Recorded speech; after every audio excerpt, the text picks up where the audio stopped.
ओम शांति। भाग्य विधाता भाग 2। इस पुस्तक में आज हम पढ़ेंगे साकार बाबा पारस के समान थे।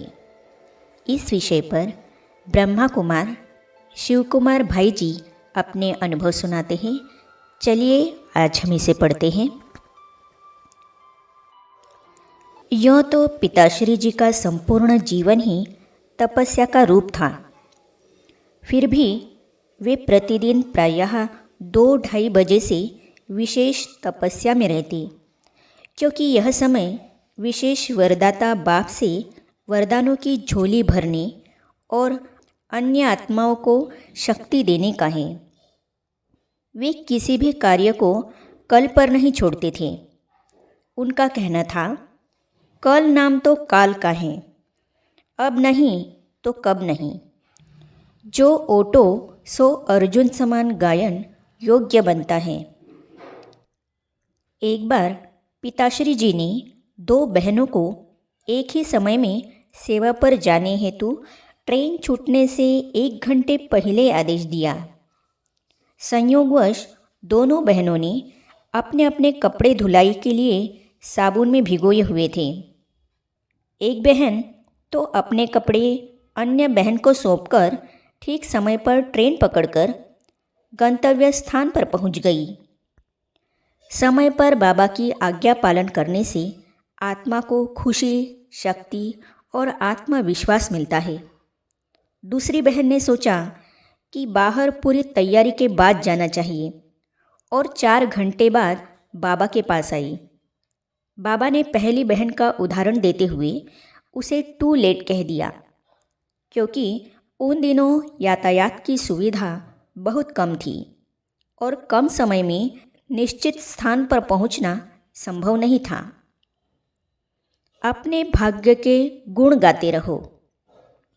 एक बार पिताश्री जी ने 2 भाइयों को सायंकाल कुछ लिखने का काम दिया।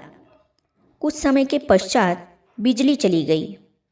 एक भाई ने सोचा कि कल दिन में लिखकर दे देंगे, किंतु दूसरे भाई ने रात्रि को मोमबत्ती जलाकर लिखने का कार्य संपन्न किया और पिताश्री जी ने उसे खूब सराहा।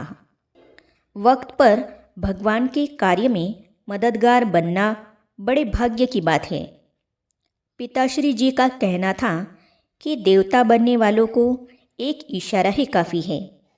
अपने आप करने वाला देवता, कहने से करने वाला मनुष्य और कहने से भी न करने वाले को पिताश्री जी हंसी में कहते थे भूख बसर, अर्थात प्याज के ऊपरी भाग का सूखा छिलका जो कि फेंक दिया जाता है।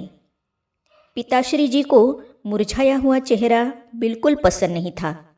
वे कहते थे, हंसमुख व हर्षित मुख रहो, तुम्हें भगवान पढ़ाते हैं। बाबा बहुत साधारण रहते थे। सब कुछ होते हुए भी पिताश्री ब्रह्मा बाबा का जीवन त्यागमय था। वे बहुत साधारण रहते थे। उन्होंने कभी त्याग का वर्णन भी नहीं किया, अर्थात त्याग का भी त्याग किया। बार बार बच्चों के अनुरोध करने पर भी बाबा ने नए मकान में रहना पसंद नहीं किया। बाबा कहते थे, नया मकान तो बाबा ने बच्चों के लिए बड़े प्यार से बनवाया है, यह तो बच्चों के लिए है। बाबा को पुरानी कुटिया ही प्यारी है। आजकल तो बाबा की झोपड़ी बहुत अच्छी बना दी गई है, किंतु पहले तो केवल खजूर के पत्तों की सामान्य सी झोपड़ी थी, जहाँ पर बाबा बच्चों से मिलते, हालचाल मालूम करते तथा अंगुली पकड़ करके बच्चों को बगिया का चक्कर भी लगवाते और उसी बगिया के फल अंजीर, आड़ू व अंगूर इत्यादि अपने हस्त कमलों से खिलाते थे। अंतिम समय तक बाबा ने उसी पुराने स्थान पर ही तपस्या की, जो अब तपस्या का यादगार तीर्थ स्थान बन गया है। योग और सेवा का समन्वय।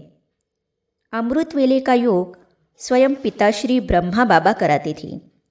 योग के पश्चात बाहर पक्के चबूतरे पर खड़े होकर सभी को शक्तिशाली दृष्टि व शक्तिशाली वातावरण की अनुभूति कराती थी। उनका रोम रोम उनकी तपस्या व सेवा की स्मृति दिलाता था।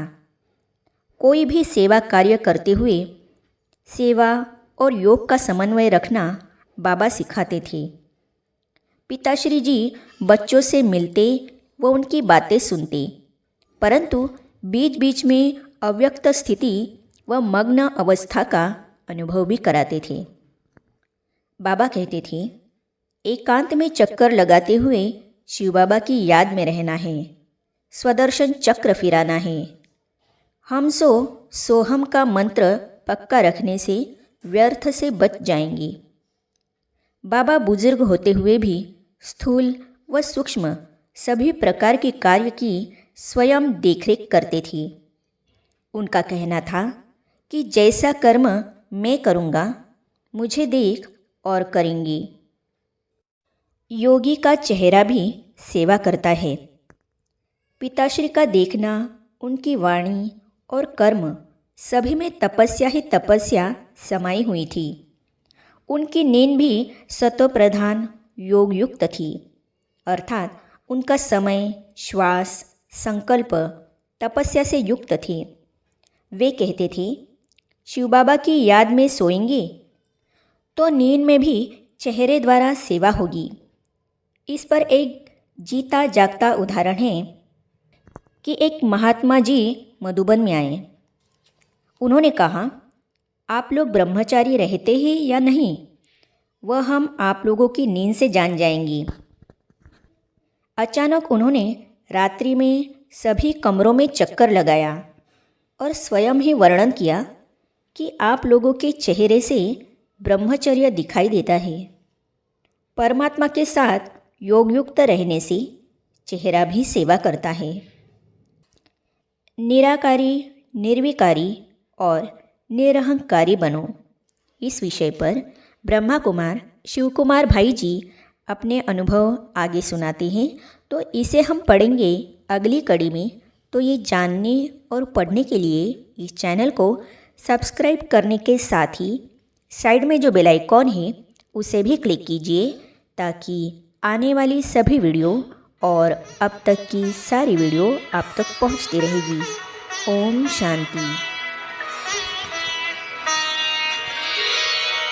तेरी याद का अमृत पीते हैं, तेरी याद का अमृत पीते हैं, तेरी याद में जीते हैं बाबा, तेरी याद में जीते हैं बाबा, तेरी याद का अमृत पीते हैं, तेरी याद का अमृत पीते हैं, रहे याद सदा ही साथ तेरी, रहे याद सदा ही साथ तेरी, बस और न हम कुछ चाहें।